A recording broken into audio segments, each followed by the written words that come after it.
Welcome to Leaving Nothing to Chance, your go-to podcast where we bring you insights from some of the most influential voices in small business and personal development.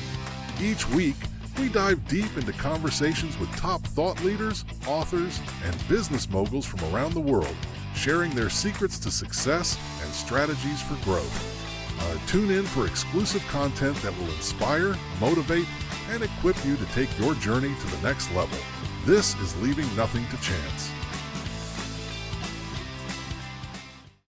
Well, Dennis, this has been a fun 6 weeks that we've had together. By the time people see this, of reviewing some of the book, some of the Real Impact book, we'll show everybody once again, just in case for some reason you're a first-time listener. It's the book we're referring to. A lot of tremendously impactful stories in Real Impact. And the last one we're going to review today is on the Andrews sisters, who, for those of you who might be a little bit younger than Dennis and I, you might not know who the Andrews sisters were, but you will by the end of this interview, and you'll probably go, aha. You're probably going to have an aha moment because of some of their work that we're going to talk about. And then also, I want to announce, before we get started with the Andrews sisters, I want to announce that we're going to have our first live interview session on Zoom on March the 7th, which is rapidly coming up. Then it's hard to believe we're almost halfway through February already as we do this particular interview. Hard to believe, but we're going to be announcing that. So I'm going to announce it today on this interview, and we'll be announcing it actually prior to you seeing this interview. We'll start to promote it as well, so you can get it in your calendar. And it'll be a Friday afternoon, very casual, but just opportunity for you to review the book if you haven't done so already, review the interviews that we've done, and come up with any questions maybe that you have, either on the 6 people that we've talked about, which just to review that, by the time you've seen this, the Andrews sisters today, last week, Walt Disney, the week before, Abe Lincoln, the week before that, Og Mandino with our good friend Dan McCormick, who's going to be our next book, by the way, the I Am book that we'll talk about a little bit. And starting out, of course, or prior to that, Mary Kay Ash, which you've already heard.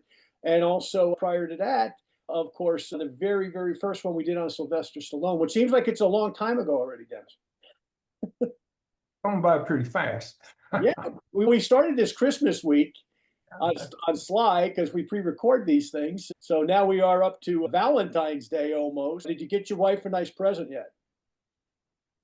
I sent her a list of what I want her to get me. Oh, man. Well, it's a good thing we're not doing this on love. Yeah, I'm kind of the same way. Just get what you want and let me know what the bill is. So, Dennis, the Andrews sisters. 3 sisters, Greek descent, which I did not know until I read this chapter. I always assumed the Andrews sisters were probably of Scottish descent or English descent with that last name, but it turns out that was a name they came up with. And Laverne, Patty, and Maxine were their names. So let's just talk about a little bit about the 6th sense that they had. Okay. It's not unusual. It's rare, but not totally unusual for twins or triplets to have something between them so that they can speak in unison, so that they can move in unison, so that they can almost read each other's mind. And it's extremely rare for 3 sisters who are not triplets to have this. But the Andrews sisters did.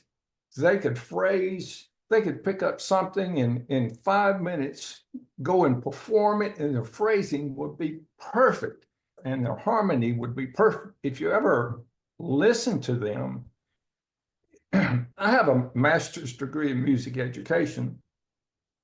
Sometimes it's hard to tell if they're singing in unison or if they're singing in parts, because the harmony is so tight that it sounds like one beautiful note. But when they break into unison, where they've been in parts and break into unison, it's really powerful. And so if you haven't listened to some Andrews sisters, you can go on YouTube and they're all there. I mean, it's easy to find them and just listen to some of the things they've done. A lot of people that are listening in think oh, I've never heard of them. And that's probably not unusual. Young people today, but what they don't realize is you can't go through an American Christmas and not hear the Andrews Sisters a number of times.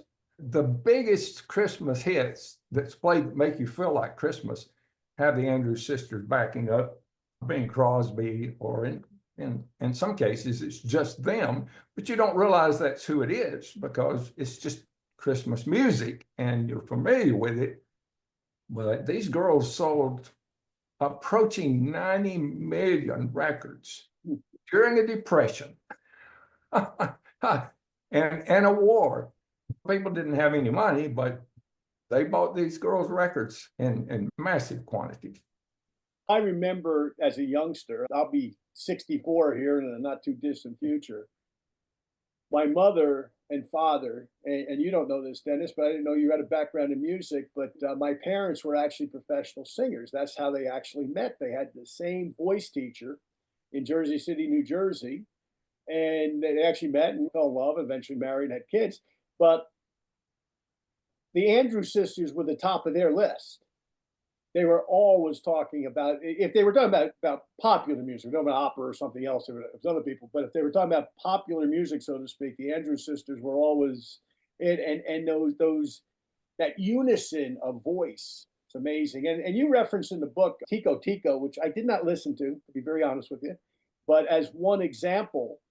So those of you who are musicologists, or you just like I do, I came from this long line of professional musicians. My older sister was as well. And I just never had any musical gifts, but I got a love of music, like most people do. So you don't have to do it to appreciate it, certainly. But the Andrews Sisters were always talked about in our house. And of course, Bing Crosby, we'll talk about it a little bit. But you already referenced it, Dennis. But keep in mind, folks, this is the Depression era trio. This is a group that started during a very difficult time in our country, in the world, not just the United States, but the world during the Depression. But talk about that a little bit, how they were obviously they're related by birth and being sisters, but how they developed the act, grew it, some of the challenges that they went through, etc.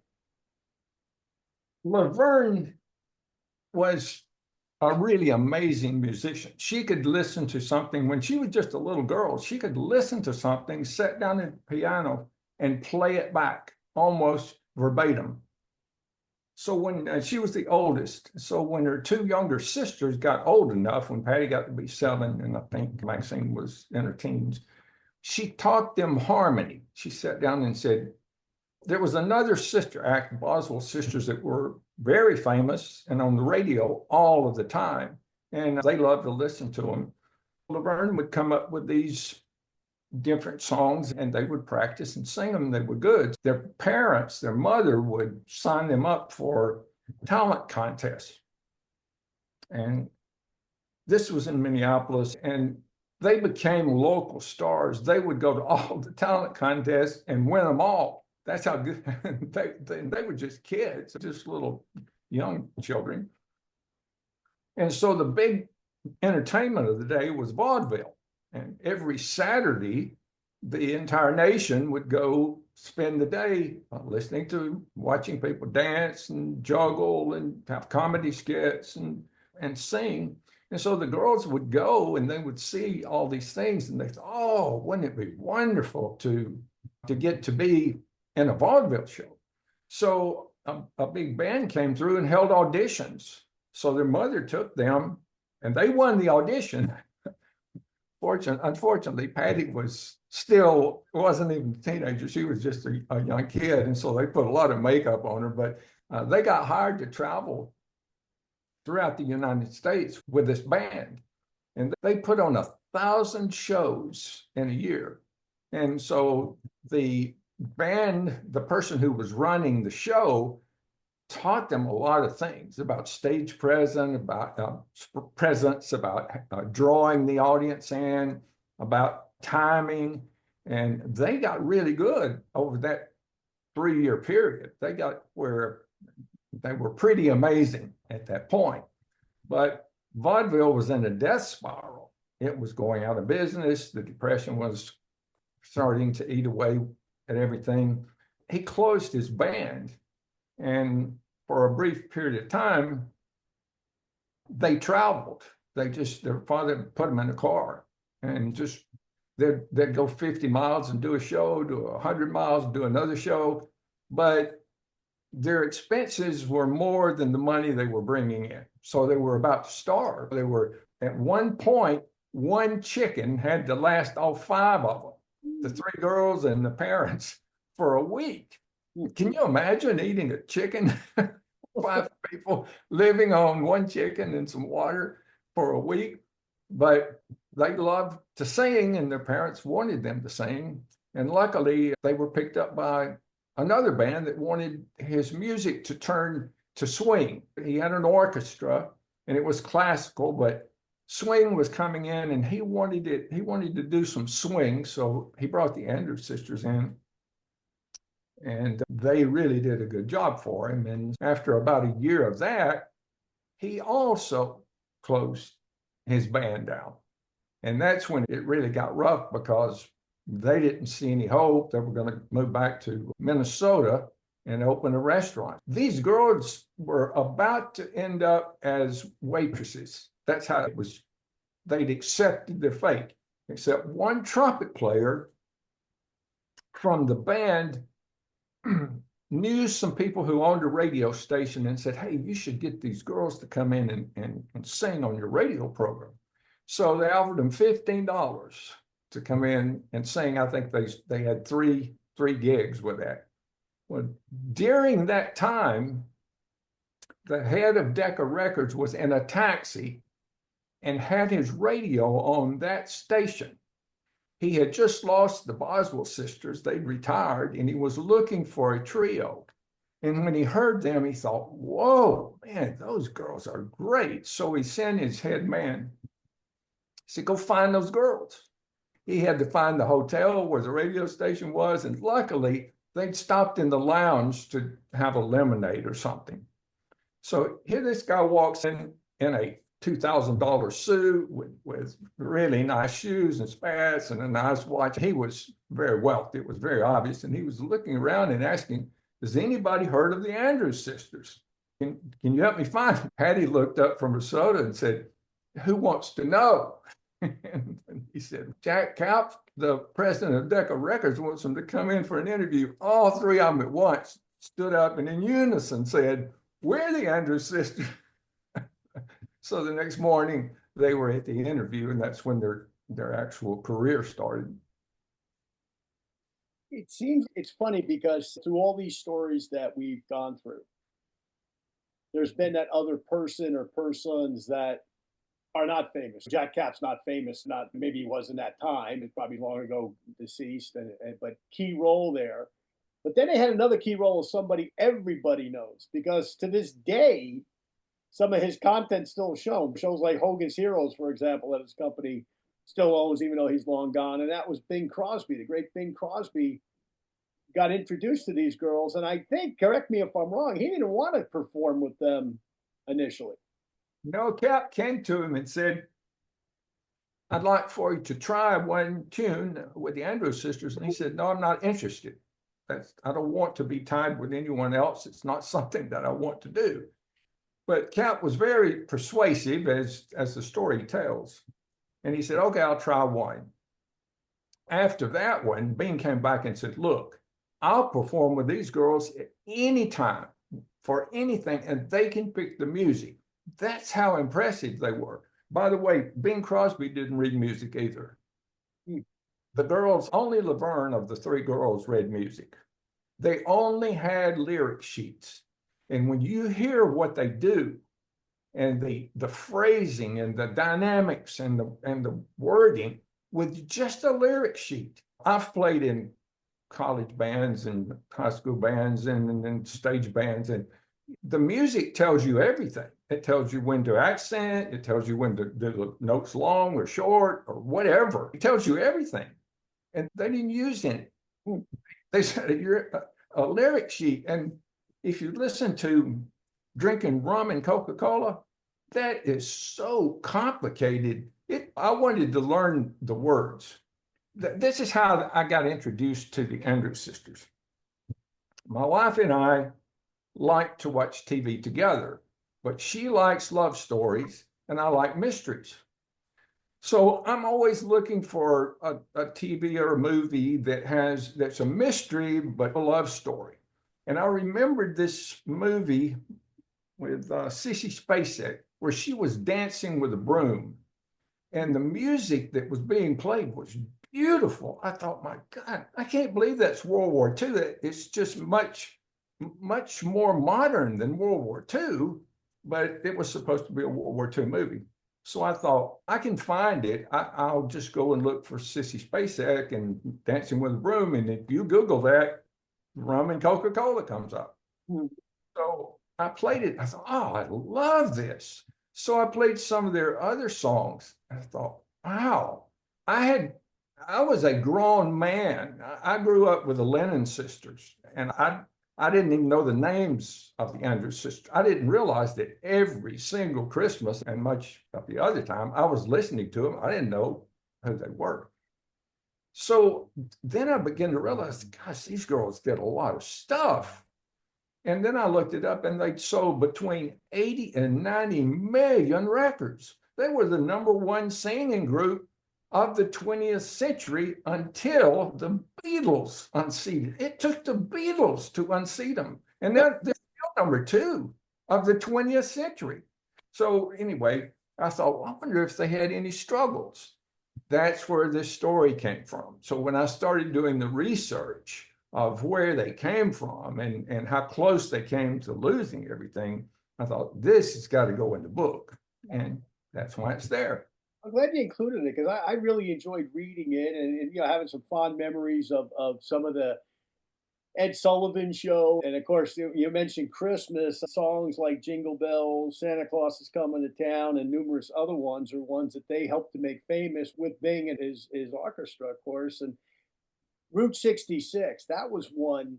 If you want to hear great harmonies, folks, and once again, I can't whistle. I can appreciate great harmony. And boy, these ladies had great harmony. But listen to that song, Route 66. That is one of many that just stand out in my mind listening to it. I actually listen to it 4 times a day because that's how good it was. If I like a song, I don't know how everybody else is listening, but if I like a song, Dennis, I go back and like my thumbs get some exercise going back and forth and playing it 4 or 5 times. No Business Like Show Business, which I think, was that from Kiss Me Kate? Am I mistaken on that?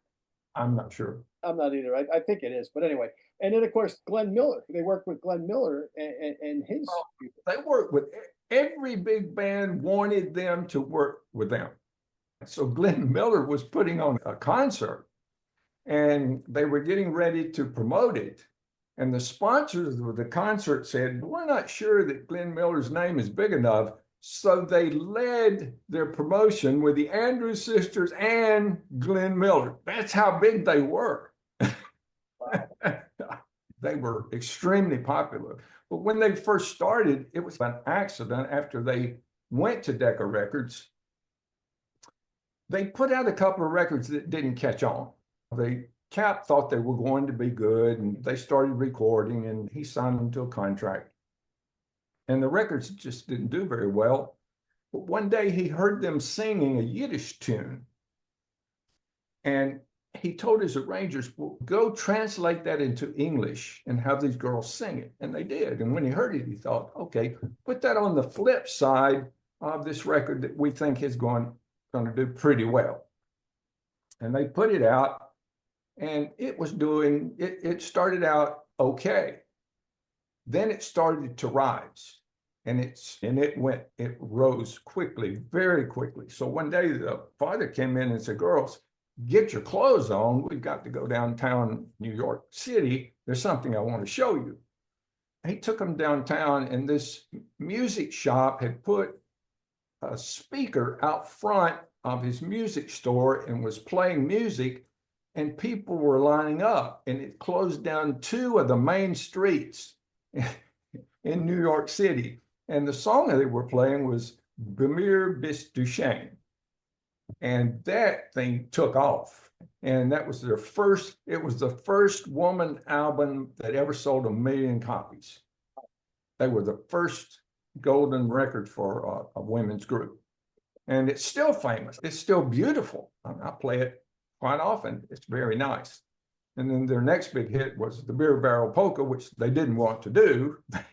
It wasn't sophisticated enough, but Cap said, yeah, you were going to do it. And they did it, and it shot to the top. But the story about drinking rum and Coca-Cola, when it came out, it was so popular that it shot to the top. It became number one. The second week, it was number one. The third week, it was number one. The fourth week, it was number one. The lyrics were a little risque.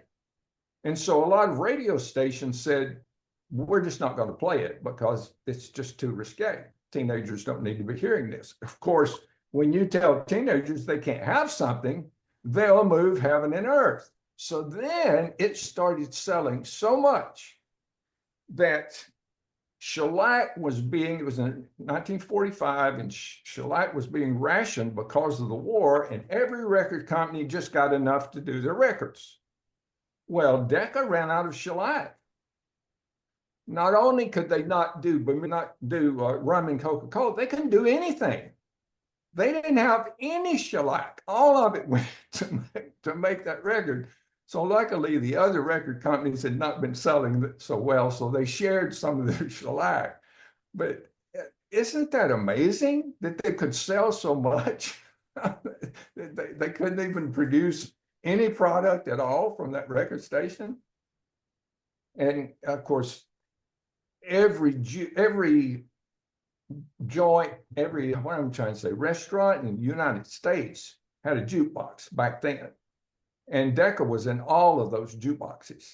And so the girls you heard them everywhere you went. Now, this was back in the 30s and 40s. I came along in the 50s and 60s, and they were still, you'd hear their names sometimes, but I had no idea who they were because I knew the Lennon sisters were. But just a side note, we did mention Glenn Miller. That yes. Worked with him, and Glenn Miller is a perfect segue for our next part of this conversation. Glenn Miller, for those of you who don't know, In the Mood was I would think probably his most famous of many famous songs, but Glenn Miller was a legitimate war hero. Glenn Miller went down, I forget, Dennis, you may or may not know, I think he was in the Pacific, that his plane went down and was never found. But out of there, let's talk about the war years, because these ladies made a huge contribution to the USO in terms of their time and their talent, appearing with all sorts of different people. But mention that as well, because I think it's relevant. In today's entertainers, there's some of them that are good folks that would probably do similar, and some that probably do every year that we don't hear a whole lot about. I remember Bob Hope every year had his big USO thing, and you don't hear about it a lot anymore, unfortunately. But these ladies spent their time, and by the way, at risk, all of these entertainers that would go overseas during wartime, were taking their lives in their hand. But anyway, let's talk a little bit about the warriors. Next to Bob Hope, the girls were they entertained the troops more than anyone else other than Bob Hope. That's how much. And it took them years. At first, the USO would not let them go to a war zone. And they said, the boys are out there risking their lives. Why can't we risk ours? And so they performed just in sight of the front lines, which is pretty brave. You'll have to admit that. And these boys were facing death. They didn't know if they were going to be alive the next day. And when the girls would perform, thousands of letters would go back to the United States, back to their parents and their friends, and they said, "Oh, we heard the Andrews sisters, and they were just amazing." And the girls knew that. They knew these guys, that many of them wouldn't be alive the next day or the next week. And so they really worked hard to put on a great show for them to enjoy. And they were named America's sweethearts, America's war sweethearts. And the reason was, during World War II, they had a lot of pinup girls, Betty Grable, and the boys had pictures of glamorous movie stars. But more of them loved the Andrews sisters. They literally loved the Andrews sisters more than the pinup girls, because they could see themselves going home and marrying someone that looks like them, because they just looked normal. They were not super glamorous. And Maxine was pretty, Patty was sexy and Laverne was very talented, but they were just normal girls. And the love that these guys felt for these girls was true. And Patty's stepdaughter is still alive, and she has a Facebook page, and we're friends on Facebook. And she tells stories that for years and years, for 20, 30 years, Patty would still be contacted with from these boys that were now men that still were in love with them, that still loved them. And isn't that amazing? And when the war was over, finally, at the end of the war, they were doing a performance for a large group that was about to be shipped into the war zone. And the general said, I may have an announcement that I want you to give. This is not the book. This is just extra. And she said, okay. So about halfway through their performance, the general came out and handed the note and said, would you announce this? And so she said, sure. And she opened it up and read it. And she said, I can't say this without crying. She said, the war is over. You don't have to go into battle. You're going home. And so the crowd was totally silent. They thought it was a joke. And so Maxine came and grabbed the note and said, the war's over, it's really over. And she's trying to convince them. And nobody believed it. And so finally, one guy that was in the balcony yelled and screamed. He believed her, and he fell off the balcony about 50 feet. But the guys on the first floor had caught him. And once the guys realized they really were not going to be shipped out, and this was in the Pacific, this was a tough, they were kamikaze, they were going into some serious battle, that they were going to go home, they went nuts. Pam DeBose is her daughter, and she said, years and years later, the phone rang, and Patty answered the phone, and the guy introduced himself, and she said, that's wonderful. He said, I was at that event where you mentioned that the war was over. And she said, oh, that's wonderful, honey. And he said, I'm the guy that fell off the balcony. That probably is going to be in another book. That's quite that. You should interview that. He's probably gone, but yeah, that would be an interesting guy to talk to, certainly. If you go on YouTube and sign up for the Andrews Sisters and become friends with Pam DeBose, she tells some really great stories because Patty was her stepmom. That whole swing era, there were so many great talents out of that. The Andrews Sisters, Glenn Miller, and so many others that came out of that era that was such a great sound, and that big band era. And they had their own, they had a system where they would sing and then the big bands would fill in the breaks, and then they would sing and it's just gorgeous, and you couldn't get it anywhere else. So all of the big bands were lined up to play with them. Yep. They were in great demand. So here's some numbers. Well, before I get to the numbers, let's talk a little bit about Apple Blossom Time. And it's originally rejected. Right. Well, but whoops, I lost my camera. But we're gonna continue because we're almost to the end here, folks. You don't have to look at my smiling face anyway. Now, the studio rejected it because they thought it slowed the movie down. It was slow. It was a ballad. But the girls wanted it in so bad that they said, well, we want to do it anyway. And the studio said, well, we're not going to pay for the rights to do it. So the girls paid I think it was $200 or $300. The girls paid for the rights to use it so that they could. And it eventually became their theme song. So when they would perform Apple Blossom Time to the soldiers, there'd be thousands of soldiers there, and you could hear a pin drop. I mean, you could probably hear the tears drop because it reminded them of their girl back home and not being in a war. And then they would do the Boogie Woogie Bugle Boy, and those crazy guys would be crawling over each other, the same guys that were so silent during Apple Blossom Time. But both of those were big, and Boogie Woogie Bugle Boy, you can still hear that. I mean, that's played all the time. I hear it quite often. Well, we're talking, just to wrap this up, Here's some statistics, Dennis, just to wrap up here, because my camera died, unfortunately, folks. I apologize, but we're almost to the end, so you don't have to look at my smiling face. So 1,700 songs, 113 of those songs became number one, 90 million records sold, 18 movies, including 17 Disney movies that these ladies were in, and are considered to be the most successful female group in the history of the planet. Final thoughts on the Andrews Sisters. They're amazing. They're amazing, and the story is amazing. And once you start reading the story, you're going to want to go on YouTube and start listening to some of their stuff. And it's hard to believe that all they had in front of them was just a piece of paper with words on it, no music at all, and the phrasing is just perfect. It's just immaculate. Amazing. Well, thanks, Dennis. This has been great. This has been as always educational. So I hope everybody has enjoyed Real Impact. So we're going to wrap up the series on Real Impact today, folks. I apologize for my camera not working, but at the end here. But most importantly, you got some tremendous information about the Andrews Sisters, the other 5 folks that we talked about, all amazing. I mean, just world-class people, to say the least, that we've already mentioned. But here's the thing. There's a whole bunch more in this book. So we want you to get the book. So Dennis, how do they get the book?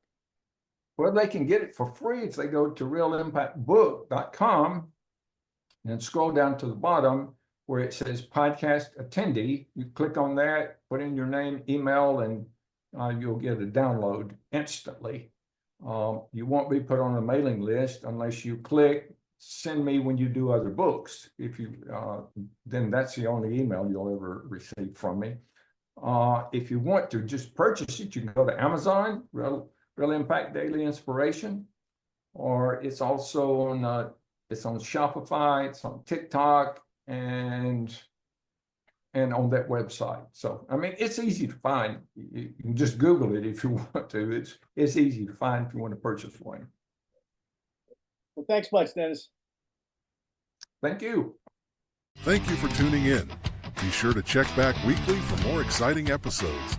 And don't miss Ink and Insight every Wednesday, where we celebrate iconic authors and dive into their impactful works.